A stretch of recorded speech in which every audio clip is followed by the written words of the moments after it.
We in a tropical area where this fruit don't grow. And we don't pay more money for avocados here in this island and coconut than you don't buy them in America. It's a shame. We living in a place with some of the highest costs for food in the whole of the Caribbean. As long as I live, I don't eat food.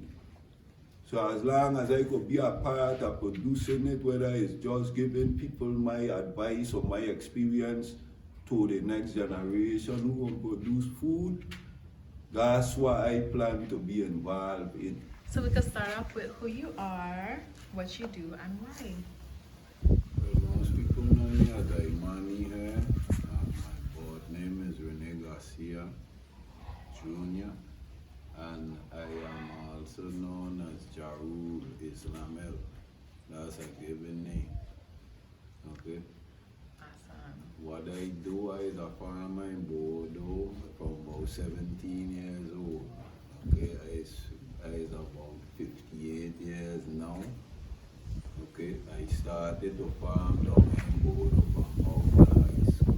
Straight out of high school, I came down here on a program from the government, from Youth Commission, and they were paying us to farm down here. When I come down here, then I didn't even know it had farming going on in the island, much less down in Bordeaux.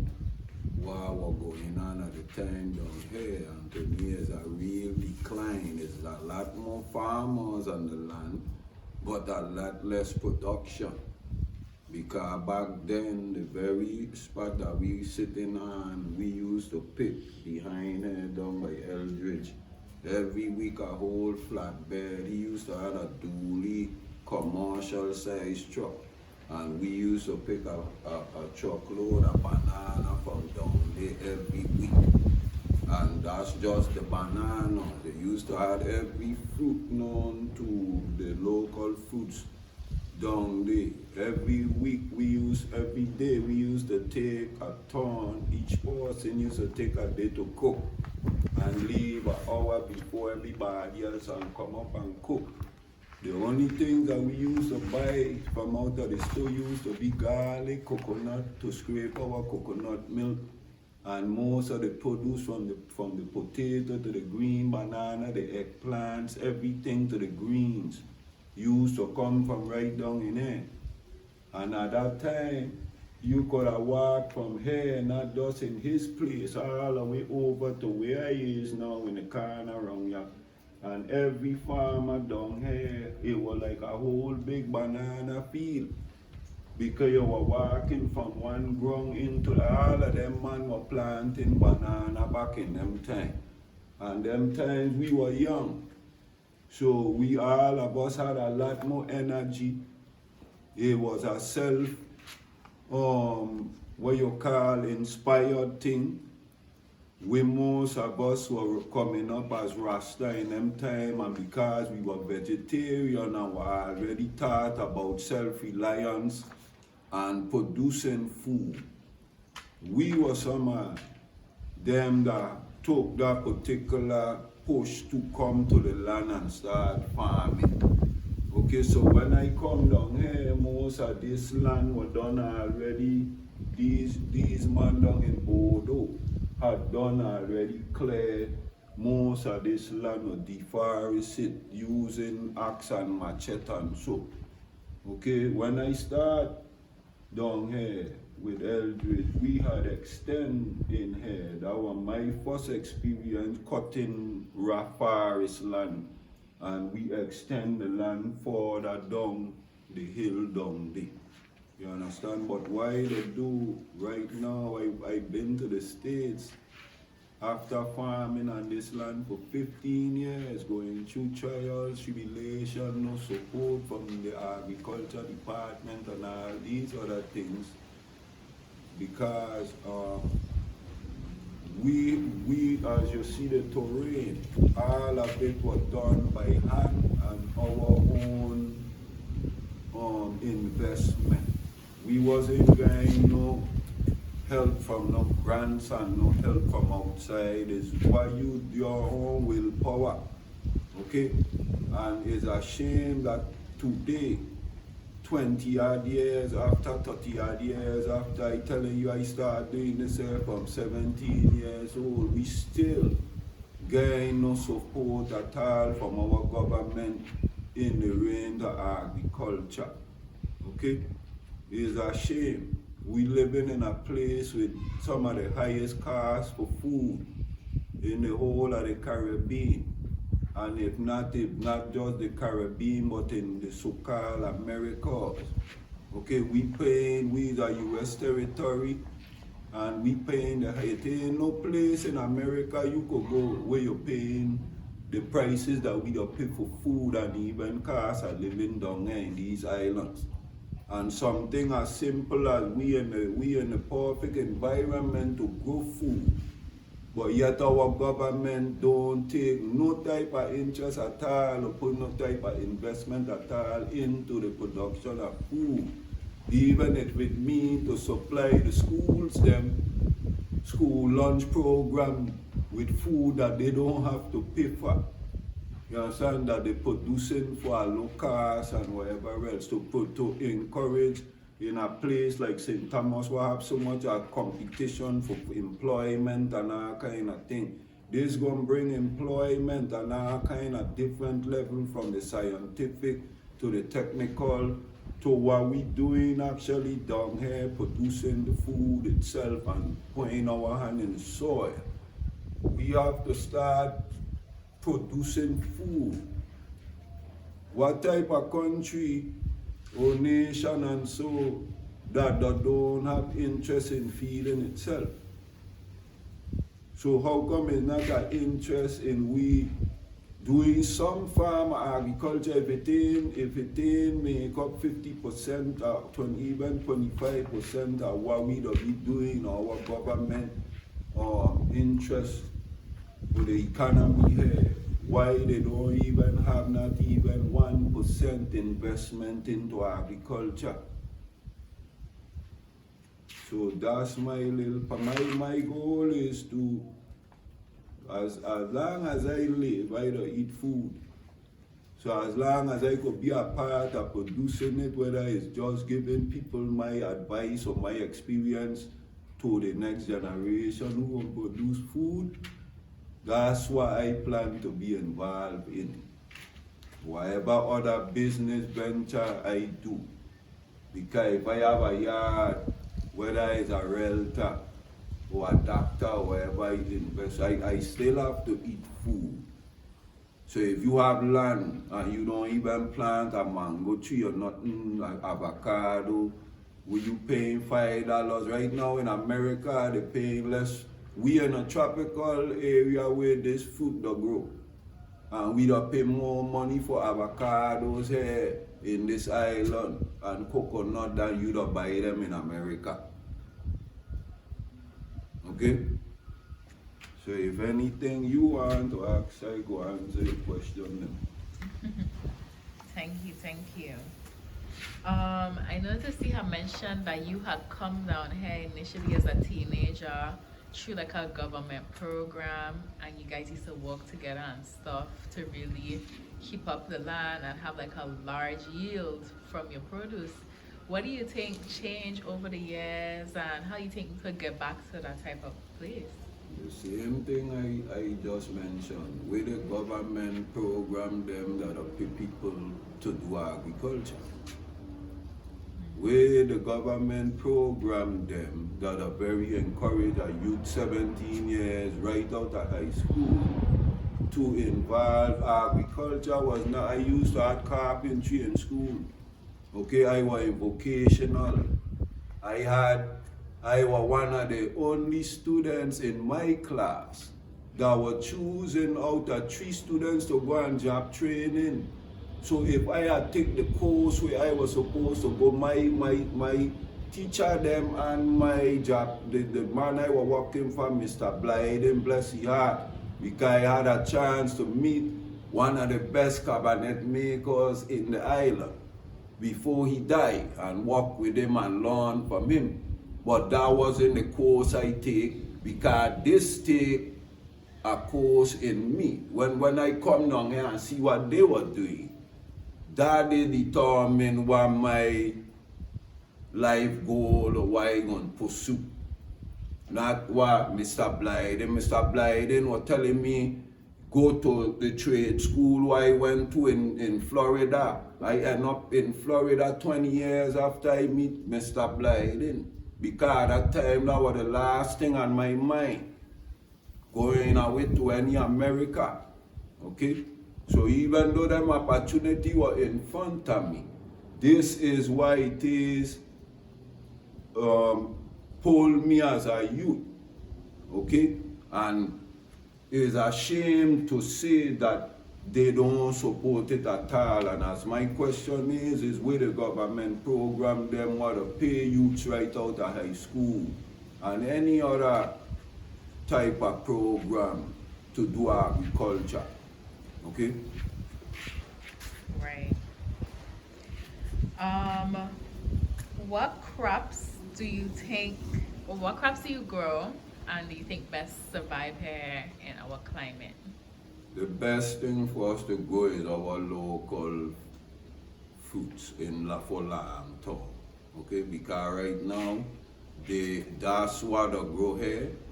Number one, you cannot grow without planting sugar apple. You drop a sugar apple tree, it's gonna grow in St. Thomas and it'll bear in 2 years. Why would you not grow it? Okay?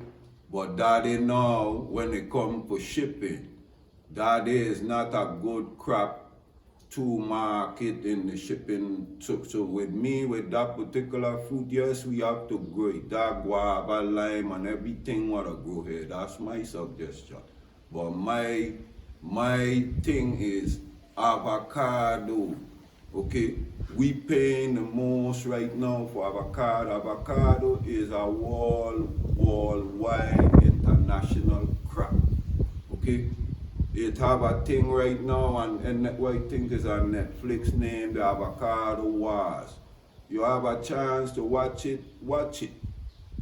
Because if you watch this and you see the amount of billions of dollars they're making in avocado, from down to the oil, to the products that they make for cosmetics, all kind of different, I just sell avocado. So I'm saying to you now, okay?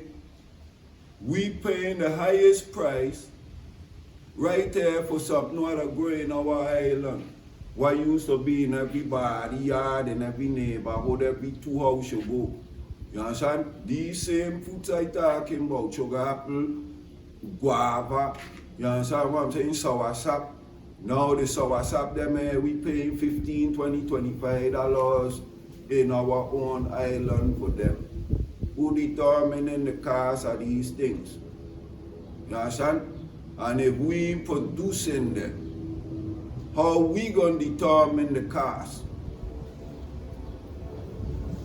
That's true. So my first crop for the BI is the next thing is what we supposed to be seeing all around us. Because this is the next thing they have us paying $1 million. Or they making millions of dollars from us. Soon they're gonna tell us $10 for one and we gonna have to pay for it. Because which one of us gonna climb the tree or go get, which is a coconut. Okay? Coconut. When I was a youth, even to ride down there all over, all we used to have to do was go down by this bay and get coconut. I remember when the times when they were developing these hotels all around this island, and they were digging the very coconut them from around our natural shores, from around certain place they were developing, like down by the airport, by Jambu's Bay, Limburg Bay, and taking them and planting them out Sugar Bay Resort and other places. Okay, now you're going into these resorts, they full of coconut tree. But our government ain't planting none. Now coconut, the same thing I telling you about. Coconut will take care of itself, number one, when it done get started. You ever see a man watering a coconut tree on the beach? Okay, so it'll take care of itself after it done start, right? But This product, again, just like an avocado, is an international product. The oil, the cell, the husk from the berry tree when it die right now, and the core from the coconut itself is one of the best products them they use in agriculture. The very dead tree to make money. Okay? The oil from the dry fruit, the fresh fruit. But we ain't producing none, we ain't preserving the ones that we don't have around the island. We leaving people come and dig them up and put them in tourism. The tourists suppose enjoy coconut, but not we. They suppose have them in abundance around their resorts, but our natural habitats where these things grow. We ain't even to look at Megan's Bay after the hurricane. You see them planting, but I think I heard the planting them back. I'm not sure. But that was one of our biggest natural coconut patch in the island. And they should be preserving it. I shouldn't have to be telling them about that.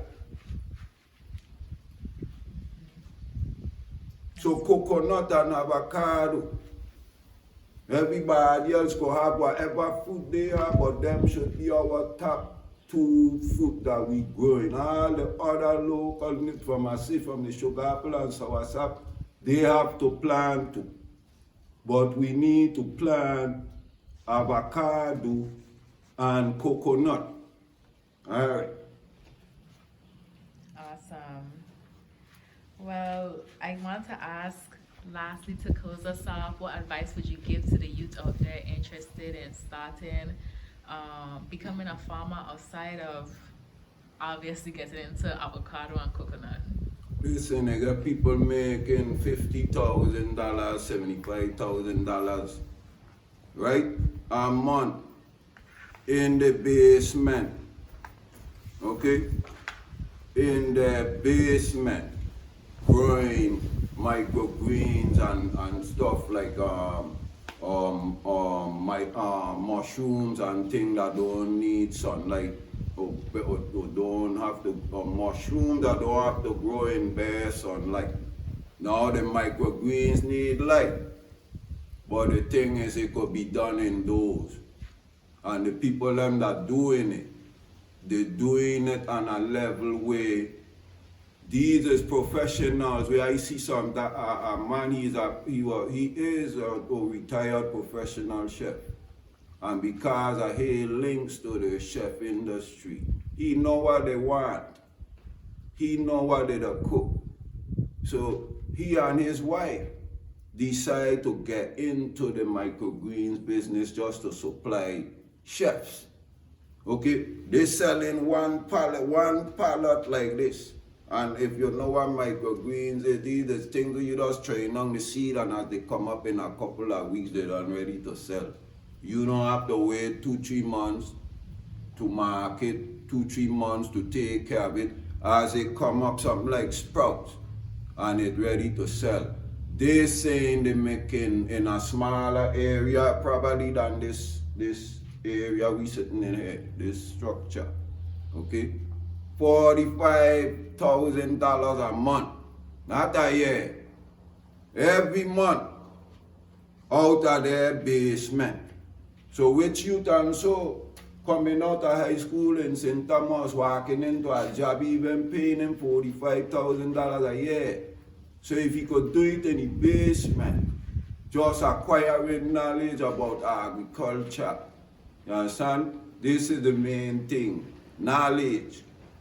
We have to teach our people how to produce food, okay? That's the key. And then patronate it, okay?